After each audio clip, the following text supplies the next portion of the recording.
Hi ನಮಸ್ತೆ ಎಲ್ಲರಿಗೂ. ನೋಡಿ, ಟೊಮೆಟೊ ಹಣ್ಣು ಒಂದು ಕಾಲದಲ್ಲಿ ತುಂಬ ಬೇಡಿಕೆ ಜಾಸ್ತಿ ಆಗುತ್ತೆ, ಇದು ಬೆಲೆ ಎಲ್ಲ ಜಾಸ್ತಿ ಆಗುತ್ತೆ. ಈಗ ನೋಡಿದ್ರೆ ರೇಟು ಸ್ವಲ್ಪ ಎಲ್ಲ ಡೌನ್ ಆಗಿದೆ. ಇದು ನಮಗೆ ರೈತರು ಬೆಳೆದಿರೋದನ್ನ ತಂದು ಕೊಟ್ಟಿರೋದು, ದುಡ್ಡಿಗೆ ತೊಗೊಂಡು ಬಂದಿಲ್ಲ.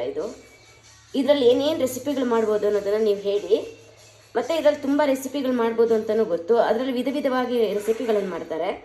ನಿಮ್ಮಲ್ಲಿ ಯಾವ ಥರ ರೆಸಿಪಿಯನ್ನು ಮಾಡ್ತೀರೋ ಅದನ್ನು ಹೇಳಿ, ಅದನ್ನು ನಾವು ಕಲಿಬೋದು, ಬೇರೆಯವರನ್ನು ಕಲಿಬೋದು. ಇದರಲ್ಲಿ ಈ ಸ್ತನದ ಕ್ಯಾನ್ಸರು ಇದನ್ನು ತಡೆಯುವಷ್ಟು ಶಕ್ತಿ ಇದರಲ್ಲಿದೆ. ಪಾರ್ಶ್ವವಾಯುನ ತಡೆಯುತ್ತೆ. ಇದರಲ್ಲಿ ಬೇಕಾದಷ್ಟು ಬೆನಿಫಿಟ್ಸ್ ಜಾಸ್ತಿ ಇದೆ. ಈ ಟೊಮೆಟೊ ಹಣ್ಣು ಹಾಕಲಿಲ್ಲ ಅಂತಂದರೆ, ಸಾಂಬಾರ್ಗೆ ಹಾಕಲಿಲ್ಲ ಅಂದರೆ ರುಚಿನೂ ಬರಲ್ಲ.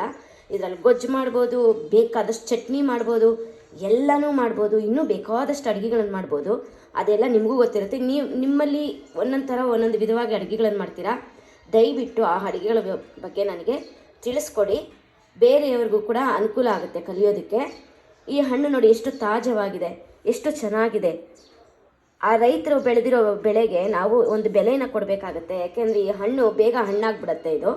ಇದನ್ನು ಏನಾದರೂ ಒಂದು ರೆಸಿಪಿ ಮಾಡಬೇಕು. ನಾನು ಇದರಲ್ಲಿ ಪಿಕ್ಕಲ್ ಮಾಡಿದೆ, ಮತ್ತು ಗೊಜ್ಜು ಮಾಡಿದೆ.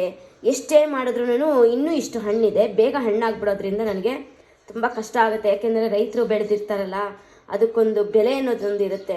ನಾವು ಹಾಳು ಮಾಡೋದು 5 ನಿಮಿಷದ ಕೆಲಸ.